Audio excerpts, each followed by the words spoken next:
There's a lot of pride and a lot of history in the country around farming, and I believe Karsten is one of the big players in agriculture. Just very quickly, I want to tell you about our MBU story. We started off in 2015, and the picture in the top left is in the boardroom with Robert. You can see him there in the front, just on the side here. We started off with MBUs and actually designing the whole process. We had to figure out how is this going to work in farming industry, and our company at the time was primarily focused on primary production. So how's that going to work? And one of the first things that we encountered, we realized, you know what you would traditionally know as level 1 MBUs was just not going to work there at farming level 1, because people can't read and write at level 1. So that was quite a large challenge, and Robert and the team came up with an amazing solution, basically traffic lights. It worked so well that we actually started extending those to other tools that we also use.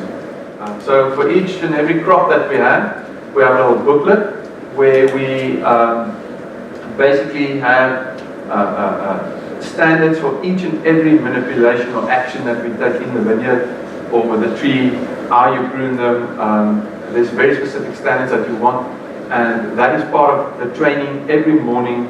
As you start the action, you train on those specific standards, you explain to people how you're going to measure it, and they get feedback on it on at least once or even twice daily. This guy here, his name is McDonald. He's up in Rob and Scrub. Now these guys speak Tswana, so I cannot understand him. And this guy I was videoing him. But I had a guy next to me who translated to me what he was saying. But the way he coached this other guy, I was just totally amazed. Picture of this guy, his name is Ignas. He is a farm manager on our smallest farm in the Northern Cape. He had a tough farm to manage, and a lot of good stuff started happening there. Amongst others, he really took the initiative to use MBUs as a platform to integrate with a lot of other processes, things that would traditionally be outside MBUs. And he kind of showed the way of how things should be done, integrating it into the rest of the business. A great blessing fell upon that farm, and in 2018 season, the Kukuk is the farm's name, was the #1 farm in the Northern Cape for table grapes. So from the worst farm in our company to the best one in the region. Translates to English, a farmer makes a plan. He doesn't go and buy a solution, he makes one. And this is what happens in our level 1 teams. People solve problems without us even knowing it. Now the downside of that is there's some very good ideas that we don't get to translate into different areas, and that's still a challenge for us. But the fact is, they solve the red stuff themselves, especially at level 1. And why I put this guy up here, he's actually a temporary laborer. And he did so well that while still being temporary, he supervises a team. Now that's quite amazing. Now that is incidentally also where most of our talent comes from general workers who started our company and grew up. This guy really did such a good job that he sets the standard on that farm for MBUs. Now that's quite something, and I wish I could have had him here. These guys have really taken at a level 1, and they have now grown so well in terms of the MBU concept that they are challenging managers on the way things should be done and how things should be managed, even at level 3 management level meetings. And they're really disciplined in the agenda and what's in and what's out. So that's really cool from that point of view. If you want to learn, you've got to get feedback. And so we really wanted to increase the amount of feedback and the frequency of feedback. So what we've achieved with MBUs is we give people daily feedback. Now you can imagine how quickly they learn and develop. They get feedback on every action, every day, at least once, sometimes twice, up to 4 times. So you can imagine, like an athlete, they really become good at it.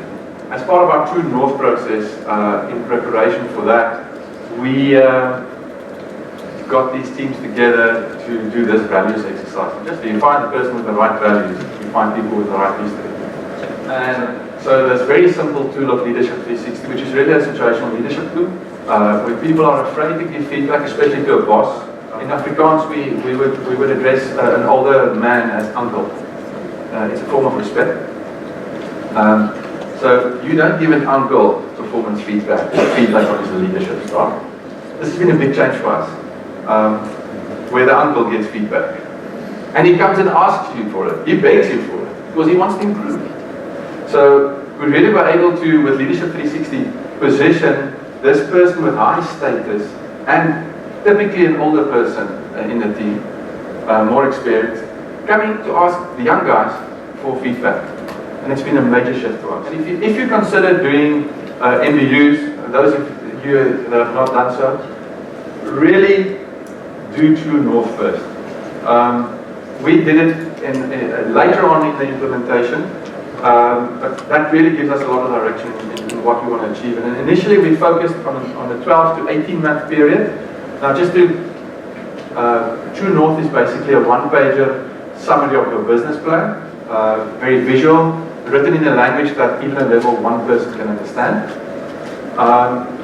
So it's not a business plan, it's really about the goals and how you're going to measure them getting there, and the few projects that you're going to launch to get there.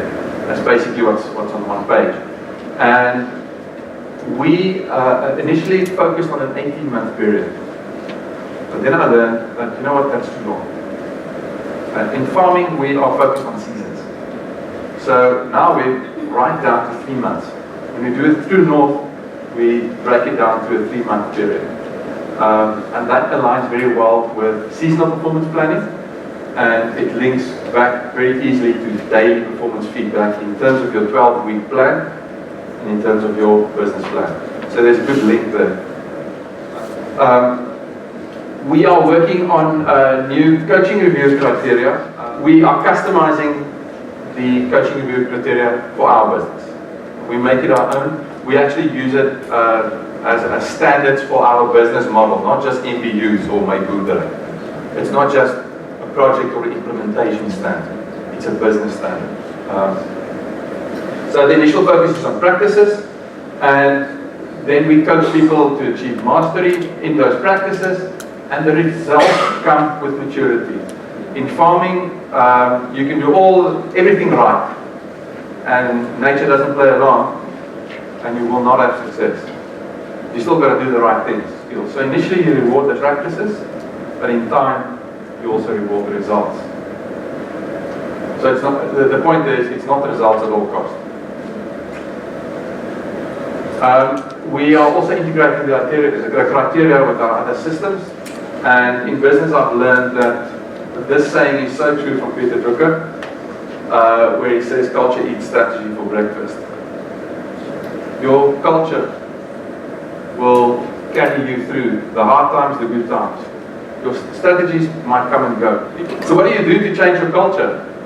You use processes and people. Those of you who've been operating in MBUs will know these are two key pillars for success. And we also, when we refer to people, we are also talking about leadership. That's very important for us, to change the culture, influencing that. And I hope you've seen some good ideas about how you can maybe influence your culture in your company.